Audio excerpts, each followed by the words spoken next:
నమస్తే, welcome to our voice. నేను journalist నవత. కేంద్రంలోని బీజేపీ గవర్నమెంట్ 3 బిల్లులను తీసుకొచ్చింది. వాటిలో ఒకటి Jammu and Kashmir reorganisation amendment bill, union territories amendment bill, అలాగే కాన్స్టిట్యూషన్ అమెండ్మెంట్ బిల్. ఈ మూడింటిని కేంద్రం పార్లమెంట్లో పెట్టింది. వీటిలో Jammu and Kashmir recognition amendment bill, అలాగే యూనియన్ టెరిటరీస్ అమెండ్మెంట్ బిల్, ఈ రెండింటిని ఇండియా అలయన్స్ పెద్దగా పట్టించుకోలేదు, ఎంపీలు పెద్దగా పట్టించుకోలేదు. కానీ కాన్స్టిట్యూషన్ అమెండ్మెంట్ బిల్ పై మాత్రం అటు లోక్సభ ఇటు రాజ్యసభలో నానా హంగామా చేశారు. అసలు ఇంతకు ఈ బిల్ ఏంటి, దానివల్ల వాళ్ళకొచ్చే ఇబ్బంది ఏంటి అనేది పూర్తిగా ఈ వీడియో ద్వారా నేను మీకు అందిస్తా. కాన్స్టిట్యూషన్ అమెండ్మెంట్ బిల్, దీంతో ప్రధానమంత్రితో పాటు ముఖ్యమంత్రులు, మంత్రులు ఎవరైనా సరే అరెస్ట్ అయ్యి వరుసగా 30 రోజులు జైల్లో ఉంటే వారిని పదవి నుంచి తొలగించే అవకాశం ఈ బిల్లుకు ఉంటుంది. ఈ బిల్లును లోక్సభలో సెంట్రల్ మినిస్టర్ అమిత్ షా చెప్పగానే ఇండియా అలయన్స్ ఎంపీలు స్పీకర్ పోడియం వద్ద అల్లరి చేశాయి. కాన్స్టిట్యూషన్ అమెండ్మెంట్ బిల్ 2025 రాజ్యాంగంతో పాటు ఫెడరలిజం కి వ్యతిరేకమని అపోజిషన్ పార్టీ నేతలు అన్నారు. లోక్సభలో హోరాహోరీగా నినాదాలు చేశారు. హోంమంత్రి అమిత్ షా మాట్లాడుతుండగానే ఇండి అలయన్స్ ఎంపీలు ఆ బిల్లు పేపర్లను చింపి ఆయనపైకి విసిరారు. లోక్సభలో ఇండి అలయన్స్ ఎంపీలు అల్లరి చేయడంతో కాన్స్టిట్యూషన్ అమెండ్మెంట్ బిల్ 2025ని జాయింట్ కమిటీకి పంపాలని నిర్ణయం తీసుకున్నారు. అసలు ఆ బిల్లులో ఏముంది అది కూడా చెప్తా. తీవ్ర నేర ఆరోపణలపై అరెస్ట్ అయి జైల్లో ఉన్న ముఖ్యమంత్రిని కానీ మంత్రిని కానీ తొలగించడానికి లీగల్ వే ఉంటుంది. బిల్లు ప్రకారం ఒక మంత్రి తీవ్ర నేరానికి పాల్పడి 30 రోజులు జైల్లో ఉంటే 31వ రోజుకు ముఖ్యమంత్రి సలహాపై లెఫ్టినెంట్ గవర్నర్ ఆయనను పదవి నుంచి తొలగిస్తారు.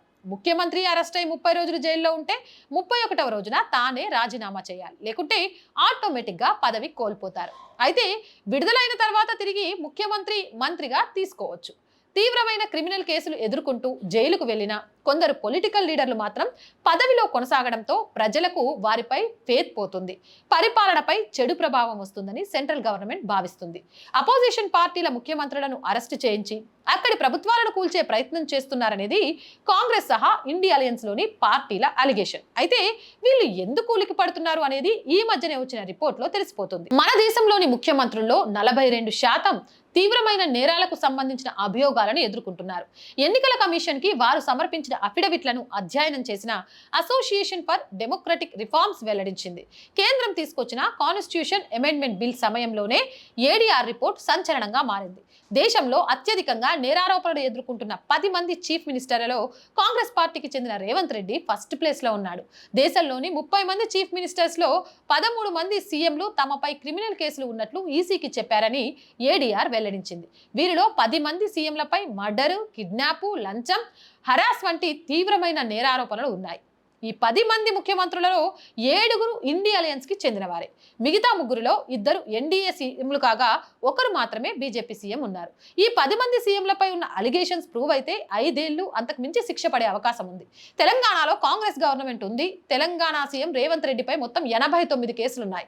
వీటిలో తీవ్రమైన నేరారోపణలకు సంబంధించింది 72 కేసులున్నాయి. అత్యధిక కేసులున్న ముఖ్యమంత్రుల జాబితాలో 2వ ప్లేస్ లో తమిళనాడు సీఎం ఎంకే స్టాలిన్, ఆయనపై 42 కేసులు. వీటిలో 11 తీవ్రమైన కేసులు.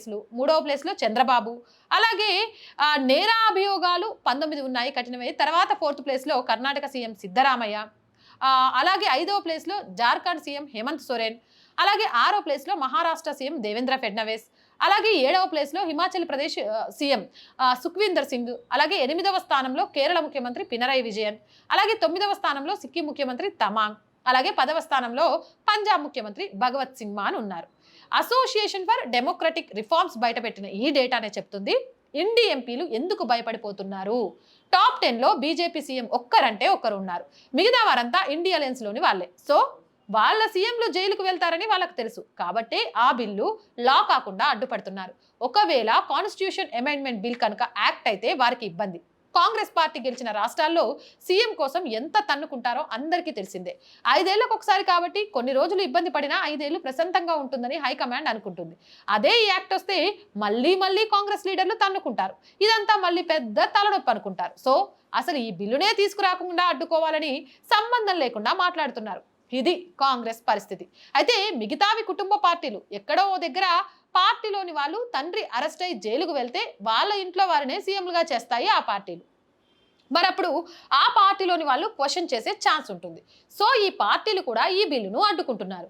లీడర్ సినిమాలో అసెంబ్లీ సీన్ మీ అందరికీ గుర్తుందా? అవినీతి శాఖ పరిధిలోకి సీఎంతో పాటు మంత్రులు ఎమ్మెల్యేలు వచ్చేలా బిల్ తీసుకొస్తాడు హీరో. అప్పుడు అక్కడ ఉన్న ఎమ్మెల్యేలంతా నానా హంగామా చేస్తారు. అదే సమయంలో ఉన్న సీనియర్ లీడర్ ఒక ఆయన వచ్చి మనపైనే మనం ఎంక్వైరీ చేయించుకుంటామంటే ఎవరు ఒప్పుకుంటారు అనడంతో ఒక్కసారిగా హీరో షాక్ కి గురవుతాడు. అదేంటి సార్ అంటే ఓ ఎగ్జాంపుల్ చెప్తాడు ఆ పెద్ద ఆయన. సో లీడర్ సినిమానే ఇప్పుడు పార్లమెంట్లో రిపీట్ అవుతుంది, కానీ ఇక్కడ ఉంది మోదీ. అలా సైడ్ ట్రాక్ పట్టించుకోడు. ఈ బిల్లును తీసుకురావాలని అనుకున్నాడు, తీసుకొస్తున్నాడు. ఎవరెన్ని అడ్డంకులు పెట్టినా అది మాత్రం ఆగనే ఆగదు. అవునంటారా కాదంటారా? మీ అభిప్రాయం ఏంటి? కామెంట్ సెక్షన్లో పెట్టేయండి. మోర్ వీడియోస్ కోసం ఛానల్ వెంటనే సబ్స్క్రైబ్ చేయండి. ఆర్ వాయిస్ పొలిటికల్ రెండు కూడా మన ఛానల్స్ అండి. So please subscribe our channels. మీరు చేసే ఒక్కొక్క సబ్స్క్రిప్షన్ మాకు కొండంత బలాన్ని ఇస్తుంది. అలాగే ప్రతి వీడియోని లైక్ చేయండి, షేర్ చేయండి. దాని ద్వారా వీడియోస్ వైరల్ గా మారడానికి అవకాశం ఉంటుంది. ఆర్థికంగా ఆర్ వాయిస్ ని కొంతకాలం నడిపించాల్సిన బాధ్యత మీదే. త్వరలోనే ఆఫీస్ పెట్టాలి అనే మా కళ నెరవేరాలని కూడా కోరుకోండి. ఆర్థికంగా సపోర్ట్ చేయాలి అంటే సబ్స్క్రిప్షన్ పక్కనే జాయిన్ అనే బటన్ ఉంటుంది. 1 to 5 లెవెల్స్ ఉంటాయి. ఏదో ఒక లెవెల్లో సపోర్ట్ చేయండి. అలాగే స్క్రీన్ మీద గూగుల్ పే, ఫోన్ పేతో పాటు అకౌంట్ డీటెయిల్స్ కూడా ఉంటాయి. మీకు తోచిన సహాయాన్ని అందించవచ్చు. వ్యాపార ప్రకటనల కోసం 8328500576 నెంబర్ని సంప్రదించండి. జై హింద్, జై భారత్.